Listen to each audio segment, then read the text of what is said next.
Daha sonra kardeşlerimiz için, şehitler için bir cenaze namazı kılacağız. Ondan sonra da oturup duamızı yapacağız Allah'ın izniyle bu şekilde. Seyyidina Muhammedin ve ala seyyidina Muhammed. Allahu Ekber, Allahu Ekber. Eşhedü en la ilahe illallah, eşhedü enne Muhammeden Resulullah.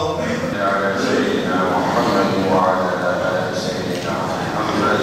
Allahümme Rabbe hâzihi da'veti zâmme ve salâtil qâime. Allah.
Ya Rabbi sen affedicisin, affetmeyi seversen bizleri de affet. Ya Rabbi sen birsin, teksin, yücesin, kuvvetlisin, kudretlisin.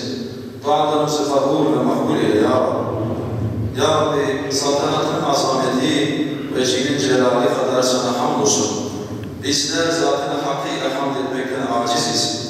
Razı olacağın zatına yakışır bir hamd ile sana hamdolsun. Sametsin, hiçbir şeye ihtiyacın yok, her şey sana muhtaç. Doğurmadın, doğmadın, bir eşin ve benzerin de yoktur Ya Rabbi. Ya İlahi Alemin, Ya Rabbi, İslam ümmetine merhamet eyle. Ya Rabbi birbirimizi bozanlara fırsat verme Ya Rabbi. İslam ümmetine birlik ve dirlik nasip eyle Ya Rabbi. Birbirimize engel olan günahlarımızı bağışla Ya Rabbi. Yardımının inmesine engel olan günahlarımızı bağışla Ya Rabbi. Ya Rabbi ismi azamın hürmetine, Esma-ül Hüsna'nın hürmetine bize merhamet eyle Ya Rabbi. Müslüman kardeşlerimize birlik ve beraberlik nasip et. İsrail'in de belasını ver Ya Rabbi. Ya Rabbi ismi azamın hürmetine, sadece senin bildiğin ve kullarına dilediğine bildirdiğin isimler hürmetine Ya Rabbi. Arşı taşıyan meleklerin duası hürmetine, sen sevdiğin kulların olan peygamberlerin duaları hürmetine, Filistin ve Gazze'de feryat eden çocuklar hürmetine Ya Rabbi. Aciz ve gözü yaşlı kadınlar hürmetine Ya Rabbi. Çaresiz yaşlılar hürmetine Ya Rabbi. Gazze'ye yardım eyle. İzzet'in tasadduk eline ve mücahitlerine yardım eyle Ya Rabbi. Gazze ehline yardım eyle Ya Rabbi. Onları sağlam kaleyle koru Ya Rabbi. Onlara yardım zırhını kuşanır. Onlara güç ve kuvvet ve akıllarını isabet edin Ya Rabbi. Ayaklarını sabit kıl. Ya Kahhar, Ya Cebbar, Ya Aziz İntikam. Ya Rabbi İsrail'i, Amerika'yı ve onlara destek verenleri kahrı perişan eyle. Ya Rabbi onlara destek verenleri kahrı perişan eyle Ya Rabbi. Onlara destek verenleri kahrı perişan eyle Ya Rabbi. Güçlerini zaafı çevir, ordularını dağıt, kalplerine korku düşür. Afet